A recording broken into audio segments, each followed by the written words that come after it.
How's it going, YouTube? What's poppin'? Having fun today? Hello, YouTube. Hello. So I have... John McCain, did you see that guy? It was John McCain. Alright, anyway. What's going on, YouTube? We're bringing you our DBZ Battle of Gods pre-review right now. How did you get into DBZ? Well, I would have been about 5 years old. Kicking back in my room, flipped on Cartoon Network. Bam! Toonami's on. And I see this weird dipshit green-looking thing, and I'm like... What the hell? And so I watch it, and I become genuinely pissed off. I'm like, wow, this show sucks. And for some odd reason, I decided, hey, I'm gonna watch it again the next night. So I did, and I was like, it didn't suck as bad as last night. Third day, I watch it again. Fourth day, I'm like, holy shit! I mean, the storyline is basic, and it's kind of repetitive for each main villain, Frieza, Cell, Boo. But it's just, it's action-packed, it's fun, it's just an all-around fantastic show that people of all ages and genders can get into and just love the hell out of it, because it's such a phenomenal show. Okay, so I got into DBZ because my brother loved watching it. The first episode I ever remember watching was when Piccolo killed Raditz and Goku at the same time with a special beam cannon. And after that, I'm just like, that was really tense. I mean, I was like 5, so I didn't say that. I was just like, whoa, that was really cool. Let's keep watching. And anybody who's been in the DBZ knows that there's like a huge lull in activity. Yes. Right after that. And I was just like, man, this sucks. Want more action. Then we finally got to the Sand Saga, and I fell in love. Where I really started to get into Dragon Ball Z was during the Cell Saga. Why are you yelling? Where I really started to get into this guy. More specifically, Android Saga, actually, because I was always a big fan of Piccolo too, and his battle with Android 18 was, I mean 17, sorry, was for me just like out of this world. Then I was in first grade when the Cell Saga started happening, and Team Gohan going up against Cell, like Perfect Form, Super Cell, whatever his name is, was just, I think that's the best battle in DBZ. Alright, so what I'm expecting from this movie is just, you know, obviously DBZ style action, but since it's in a movie, just have like the Broly movie. Yeah. Amazing. Just in your face, like there's actual like blood and gore that like makes it feel real instead of like, oh, a bunch of invincible people fighting each other. Yeah.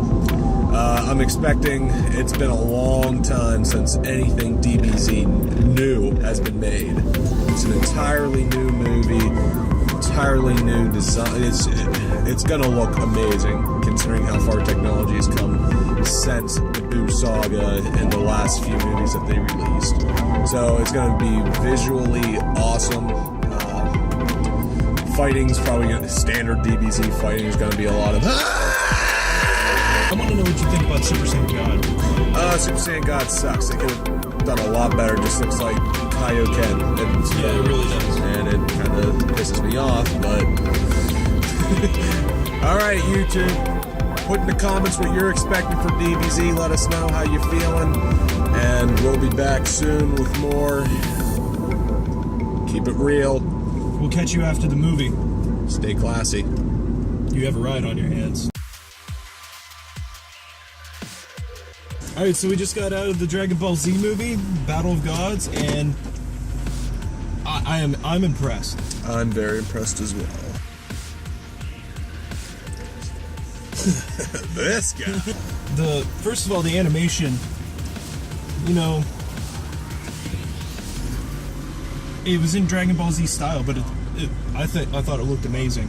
Yes, definitely. Brought a whole new feel to it. I think I was too critical of the Super Saiyan God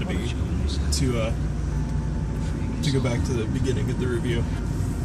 I was very like, oh, it's just gonna be like Kaioken, but obviously it's not like Kaioken, but to me, it didn't even feel like Kaioken. I feel like the design was such a basic and easy choice.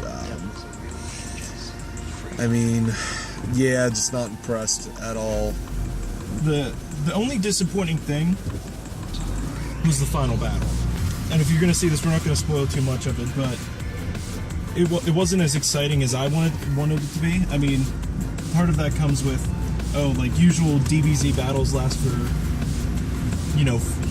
like the Frieza battle was like 31 episodes. Yeah. Like, so you lose some of the grand scale of it. But my favorite part of the whole movie was during the battle when, like, everything just, like, came back, you know what I'm saying? I don't want to spoil it, but at the same time. The under the cave, like the cave sequence was probably my favorite part, because everything was just explosive and in your face at that point. Yeah, I like that too. Okay, so I always liked DBZ humor, but it's never really got me to, like, totally laugh out loud. Yeah, and like double over. It was good. Hilarious. Like it was funnier than any comedy movie I've seen this year. Yes. And I just saw the sex tape last night, and that had me laughing really hard. It definitely felt like like they were definitely trying to pander to their adult audience as well. Oh yeah. 'Cause there's definitely a lot more cursing than what I was used to. And Goku watching. So yeah, so definitely it was definitely good for adults as well as the kids. All right, so rating, give me it. I'm gonna have to give it a 4 out of 5. 4 mainly because Super Saiyan God was lacking and the final battle wasn't as on an epic scale as I would have liked. I'm giving it a 3.7. The final battle was not nearly as awesome as it should have been for a feature film compared to the Broly films. Because those final battles were just over the top, amazing. Super Saiyan God just wasn't as wonderful as I thought it was going to be. I think you should see this movie if you can catch it in a local theater. These were some special showings for our local theater, so don't know if you can catch it, but it's definitely going to come out on DVD for America. Yeah. So I would catch it. Stay classy. You're going to have a ride on your hands.